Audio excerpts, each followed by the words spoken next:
Batman just lost his heir. The Dark Knight lost someone he truly loves. But why? And how? Will this trigger a massive war with Superman? Before we dive in, thanks for clicking this video. Today we're continuing the Injustice Gods Among Us. If you missed the previous parts, links are in the description. Okay, without further ado, let's leap in. The story opens with Batman wearing an expression we rarely see. He looks completely stunned by what's in front of him. He leans down, trying to get a closer look. And there it is, a lying hand. But whose? In the bottom panel, amidst the pure agony on his face, there's a single line. My son is dead. Robin? Okay, let's rewind a bit. The first scene takes us to a Gotham News livestream hosted by Robert and Julia Chandler. They're discussing the public's split opinion on Superman's recent actions against Joker and Metropolis. Julia then introduces their guest, Dr. Boone. But unfortunately, the man standing there isn't Boone. He tells the reporter that Boone couldn't make it. Meanwhile, at the Batcave, Nightwing tries to alert Batman about this weird vibe. Back at the studio, Two-Face crashes the set, pointing a gun at the anchors. Tossing his coin, he threatens to end one of them right then and there. But as he flips it to decide their fate, a red laser melts the coin mid-air before it even lands back in his hand. The molten metal burns Two-Face's hand, but what really ticks him off is that he never saw the result. Heads or tails? He's losing it. Suddenly, Superman appears right in front of him. Two-Face actually has the audacity to ask Superman if it was heads or tails. This guy is totally out of it. Superman just calmly takes the gun from his hand. Thankfully, the live broadcast disaster is averted. Security drags Two-Face away, but Julia, who seems way too invested in this societal debate, wants to grill Superman while he's still there. Turns out, Julia actually knew Clark and Lois back in the day. She asks Clark to give the public a statement. A mini-interview begins. Julia asks Superman what Lois would think of his current actions. Superman says she'd probably support him, since he's doing all of this for her. Then, Julia drops the big question. Did he really kill the Joker? Superman just admits it. But then he adds that there are still people who disagree with him, and that's why he's in Gotham. Because, in his eyes, this city is sick. Back at the Batcave, Batman, Nightwing, and Robin are watching the stream. Batman suddenly tells them to prep the plane. Wait, where are they going? Batman senses something bad is coming now that Superman is in Gotham. On screen, Superman announces they're moving the villains far away from the city. Batman immediately orders Robin and Nightwing to ride the plane. But the little brat Robin just shrugs and says, "So what?" leaving Batman and Nightwing speechless. Damian says he's only getting on that ship if they're helping Superman tear down Arkham and the villains. Even though Batman demands he come along, Damian refuses. He even calls Batman self-righteous and arrogant. Batman finally leaves Robin behind. Nightwing jokingly mentions that while Batman's silence illustrates his point, it's also kind of a douchey move. Nightwing tries to point out how similar Batman and Damian are because they're both so stubborn. But by the end of the page, they're heading to Arkham, ready to face Superman's team. Over at Arkham Asylum, Wonder Woman tells the doctors that the Justice League is moving all the inmates out of Gotham. Batman arrives to shut it down. But the real shocker? The Justice League already knew he was coming. How? Because of Damian. Batman is absolutely stunned to see Robin standing right there next to Superman. Nightwing asks Robin what the heck he's doing, and Robin says he's officially Team Superman and Wonder Woman. He even flips the script, asking why Batman and Nightwing are suddenly on the side of the criminals. Then this villain named Calendar Man tries to remind Wonder Woman about some drama from last Easter. But it looks like Wonder Woman totally forgot. Poor bald guy, getting ignored like that. Superman and Batman start squaring off, but then Victor Zsasz starts provoking Superman, acting like Superman is just a killer exactly like him. Wonder Woman then orders Cyborg to open Zsasz's cell, and the second it's unlocked, poof, the villain vanishes into thin air. Batman already knows the answer, Flash. Wonder Woman then tells Cyborg to open the next cell, Mad Hatter. The villain starts panicking, saying he'd much rather stay in the asylum, but then bam, he vanishes too. Batman demands to know where they're being taken. Superman says somewhere far away, where they can't hurt anyone. Cyborg gets ready to open the third cell, the Riddler, even though Batman warns him to back off. But then, Batman clicks a button on his belt and fries Cyborg with a massive electric shock. Cyborg goes down hard, totally paralyzed. Wonder Woman stands there, seemingly unable to help him. Turns out, Batman planted a virus in Cyborg's systems. The Justice League is obviously furious with Batman for doing this.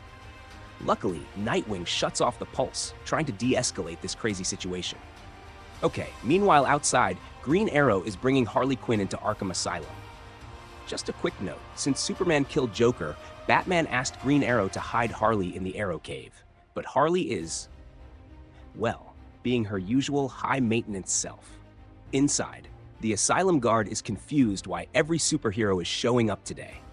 As soon as he sees the CCTV, Green Arrow hands Harley over to the guard so he can rush inside to meet the others.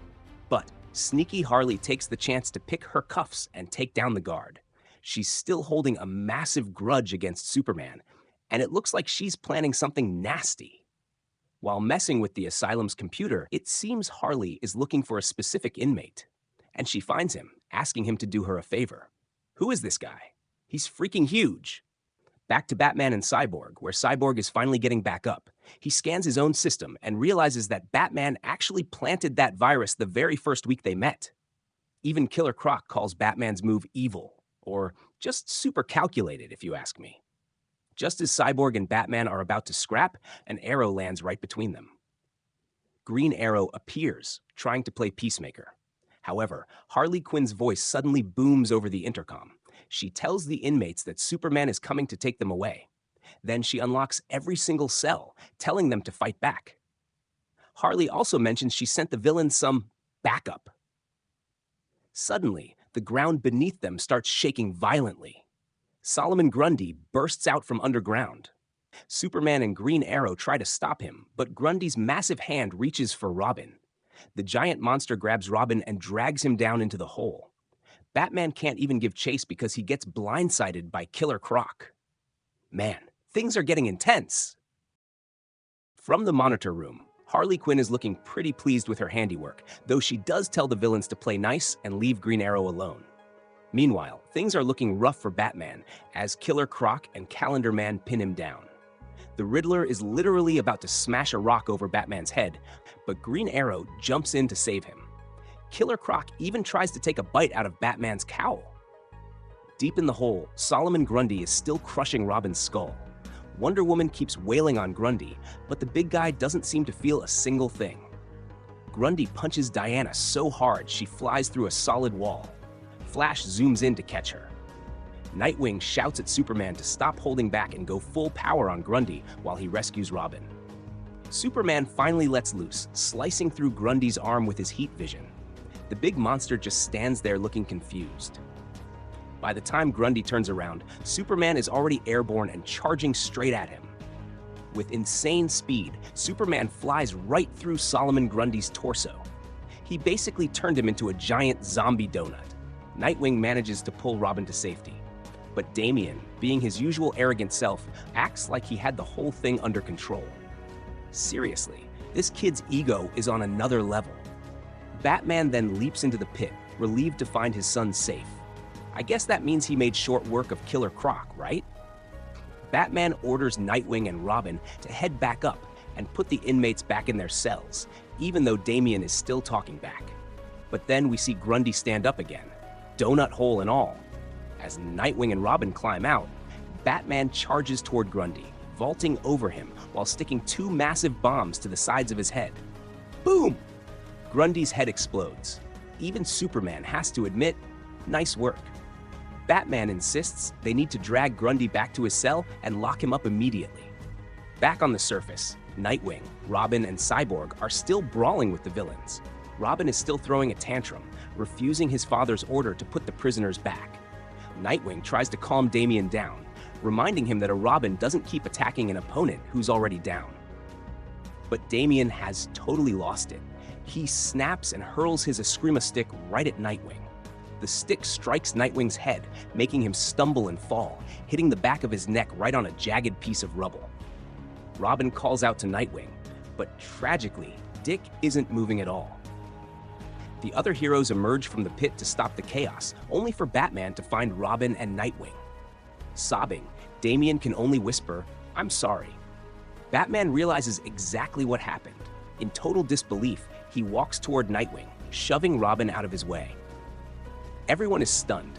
In the middle of this hero versus villain war at Arkham Asylum, a hero has met a tragic end at the hands of one of his own. Batman walks out of Arkham carrying Nightwing's body, and today, his son is truly dead. Alright guys, so that's the continuation of Injustice Gods Among Us Year 1. Honestly, I'm not a huge fan of how the writers handled Nightwing's death here.